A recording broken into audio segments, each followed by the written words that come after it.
The alarm screamed to life, tearing through the silence of the armory. Red strobes sliced across racks of rifles, casting jerky, dancing shadows on the concrete floor. With a heavy clang, the steel door locked, and a digital clock above it began its descent from 60 seconds. 4 recruits circled one woman. To them, she was just a contractor, the quiet one with a clipboard.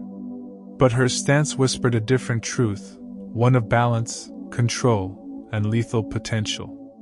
Every tick of the clock was a drumbeat counting down to a lesson they would never forget. Because in 32 seconds, all 4 of them would be on the ground.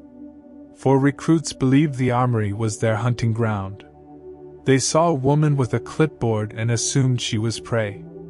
What they couldn't know was that Danielle Mercer had spent years with SEAL Team 5. The moment the lockdown lights flashed, time seemed to bend for Mercer. A countdown glowed above the exit, 0:59. She didn't panic. In an instant she had mapped the room. Cutler in front. Holt circling left. Grant guarding the door. Briggs looming on the right. 4 bodies, 1 trap. She exhaled once, slow, steady, and deliberate. In the pulsating red light, her shadow seemed to tower over theirs. Still waters hide the most violent storms. 3 weeks earlier, Fort Clyburn Ordnance Depot was a place of quiet routine. Rows of rifles glinted under fluorescent bulbs, the air thick with the smell of oil and steel. At 6:30 sharp, Mercer would arrive. Same time, same plane fatigues, same unbreakable silence. To the soldiers, her civilian badge made her invisible, a logistics contractor with no unit, no patch, no rank. But her movements betrayed her. She stripped weapons with a muscle memory forged in chaos, not a classroom. She naturally positioned herself with a clear line to every exit. The older NCOs, like Master Sergeant Leon Barrett, saw the discipline and gave her quiet nods of respect. But the younger recruits, fresh from failure and hungry for dominance, saw only a mystery. And where they saw mystery, they manufactured weakness.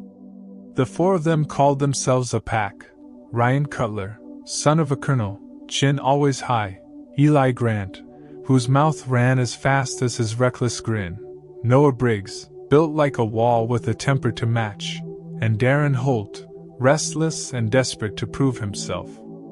Each had washed out of an elite program: Airborne, Ranger, Intel. They blamed instructors, politics, anything but themselves. At Fort Clyburn, they sought redemption. Instead, they found a target. Their first attempt was casual. Mercer was cleaning an M27 IR, her hands a blur of surgical precision. Cutler and Grant drifted closer. "She handles that like she's shipping out," Cutler muttered, loud enough to carry. Grant smirked. "Maybe she's pretending she's a real soldier." Mercer didn't flinch. She reassembled the receiver, logged the serial number, and never gave them a glance. Her silence wasn't weakness, it was a dismissal. And that infuriated them. The second attempt was in a hallway. Holt deliberately shouldered her, sending a container of cleaning kits clattering across the floor. "Clumsy," Briggs muttered as Grant laughed. They waited for a reaction, a glare, an angry word. Instead, Mercer knelt, calmly collected each kit, and walked on. Master Sergeant Barrett saw the pattern.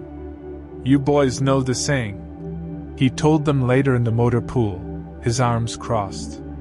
"The most dangerous person in the room is usually the one who doesn't talk." Cutler straightened. "Just being friendly, Sergeant." Barrett's stare held them until their smirks faded. "You'll learn," he muttered, walking away. They didn't. Pride is a blindfold. That Friday night, Mercer was working late when they made their move. 4 silhouettes entered the armory, spacing themselves deliberately. The trap was theirs, or so they thought. An unauthorized movement sensor disagreed. The alarm erupted. The door slammed shut. 00:60. Cutler smirked, mistaking the chaos for control. The fight hadn't started, but for Danielle Mercer, it was already over.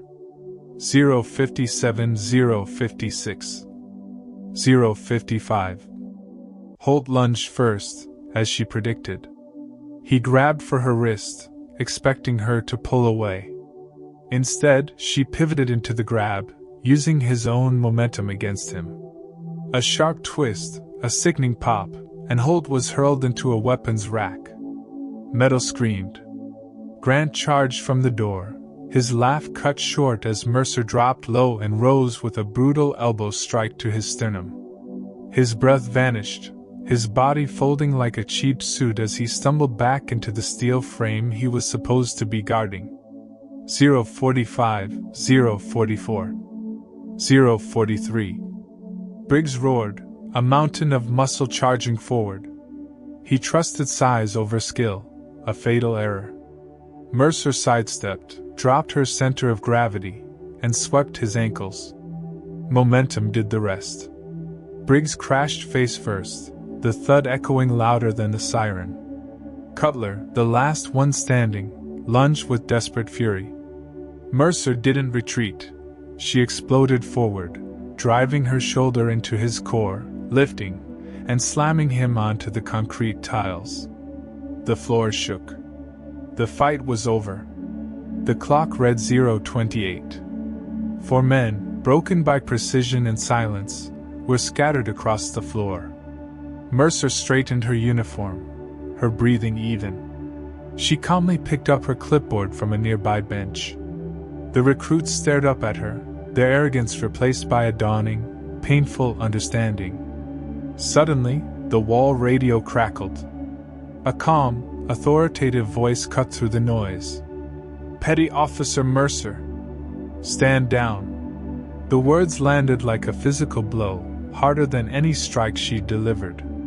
Petty Officer, not contractor. Grant's face went white. Holt stammered, "She's Navy?" Mercer's gaze swept over them, her voice cold and sharp. "I gave you every chance to walk away." She tossed the first aid kit onto the floor. "Patch yourselves up." The countdown reached 0. The siren died, and the steel door hissed open. Mercer walked out without a backward glance, leaving behind the wreckage of 4 careers and the birth of a legend. The investigation was swift. Colonel Adrian Whitlock watched the security footage, his jaw tight. He reviewed Mercer's classified file: Petty Officer Danielle Mercer, SEAL Team 5. 2 tours in Iraq. A Navy Cross. Medically sidelined by shrapnel, pending discharge. "We put a decorated SEAL in the armory, and 4 trainees thought she was prey," Whitlock said to Barrett. "That's not just their mistake. That's ours." The consequences were final. Cutler, medical discharge. Grant, administrative separation. Briggs, reassigned to logistics. Holt, probation. Justice was served not with a bang, but with the quiet stroke of a pen. Mercer left Fort Clyburn the same way she arrived, silently. On her last day, Holt managed to whisper, "Didn't know." She looked at him, her eyes holding the weight of battles he could never imagine. "Now you do,"